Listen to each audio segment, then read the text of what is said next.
Panoramaya heftane den baş binerin heja. Ve hafte bi geşedenên girînkê li Kurdistanê li pêşberî we ne. Di bîstê Çileyê de Daişê li bajarê Hesekê bi şaneyên xwe veşartî li cî girtîgeha Sînak û 5000 çetê de girtîbûn êrişek pêk anî. Li ser vê êrişê gelek çeteyên Daişê ji girtîgehê reviyan û li dijî hêzên evlekariyên rêveberiya Xweser dest bi êrişan kirin.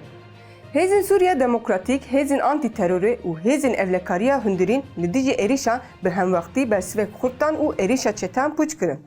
HSD piştî pûçkirina êrişê çeteyan li Hesekê, Dêra Zor û Rakayê dest bi operasyona berfireh kir.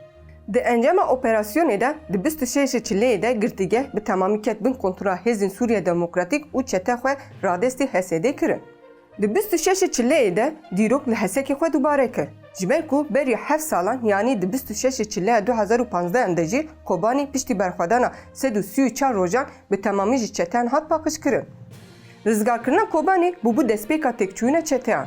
Piştî rizgarkirina Kobanî pêl bi pêl çete li herêmê hatin paqijkirin.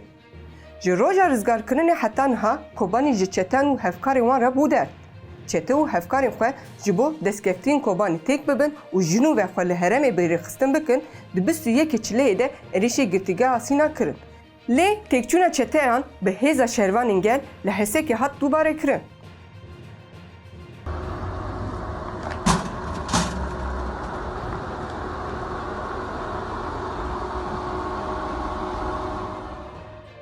Di 24 Çileyê de li ser pira kevna Cizîrê wesayeta zirxiya leşkeran li ciwanê bi navê Abdulgafar Dayan xist û Dayan pişt 2 rojan li nexweşxanê jiyana kuşdesta. Hat zanîn ku Dayan çil deqeyan li ciyê bûyerê hatiye hiştin û piştê jî rakirin nexweşxaneya devletê ya Cizîrê. Bi vê bûyerê re mijara kuştina welatiyan a wesayetên zirxî û gulebaranan hêzên devletê dîsa ket rojevê. Wesayetên zirxî ku heman li kolanên û taxên bajarên Bakurê Kurdistanê hene di nava 14 salan de 20 jê zarok bi giştî bûn sedema mirina 41 kesan. Lê heta niha tu hêzên devletê ji ber qetliyamên ku bi wesayetên zirxî pêk hatine nehatine ceza kirin. Berova ji vê yekê Kurd dibin navê zirarê dane malê devletê rastî cezayan hatin û tên.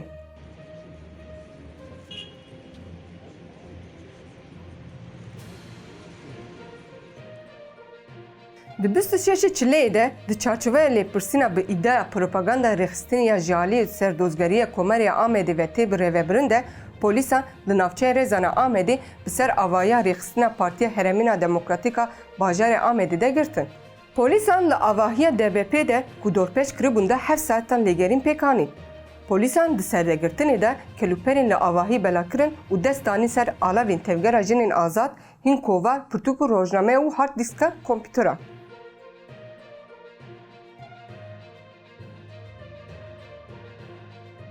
Baroya Amed, Edene, Riha, Antalya û İzmîrê jî di nav de 20 baroyan derbarê rewşa girtiyên nexweş parlamentere beriya HDP Aysel Tuğluk de daxuyanîkê hevpar dan.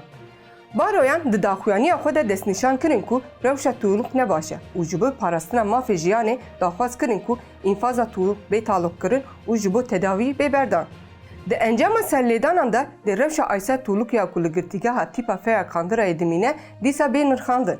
Bîstû duyemîn dadgehê cezaya girana Enqereyê jî xwest ku rewşa Tuğluk dîsa bê vekolandin.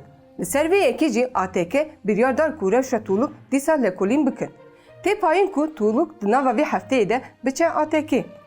Nobeta edaletê ya malbatên girtiyên nexweşê girtiyên ku înfaza wan hatî şewitandin û nayên berdan li Amed, Wan û Îstanbolê berdewam dike. Nobeta edaletê li Baroya Amedê di 16 mijdara 2021 de dane destpêkirin didome. Nobeta edaletê ya li Wanê jî 5 roj li pê xwe hişt. Malbatên girtiyên nexweş di 4 û 5 Çileyê de ji Amed, Wan, Colemek, Riha, Mêrdîn, Mersîn, Edene, İzmîr, İstanbul û gelek bajarên din çûn Enqere û bi gelek rêxistinên civakî û partiyên siyasî re hevdîtin kirin. Partiyên siyasî û rêxistinên civakî tevan soz dan malbatan ku bi piskirêkan wan re alaqedar bibin. Malbat û parêzanên mafên mirovan li İstanbolê jî bi heman armancî sê pêşemin li pêş ATKya İstanbolê daxuyanî didin. Ji aliyê din ve malbata şen yaşar ji bo kujer bê darizandin û cezakirin 327 rojin li pêşiya Edliya Rihayê çalakiya xwe berdewam dikin.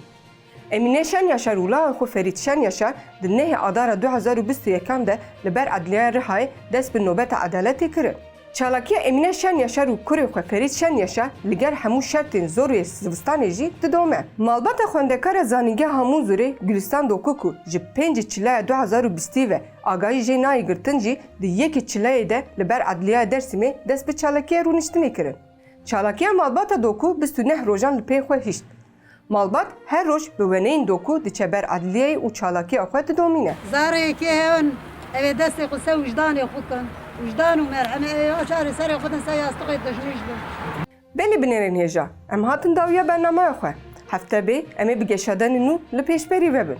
Ji bîr nekin, bibin aboneyên kanala me, beacibin û par ve bikin.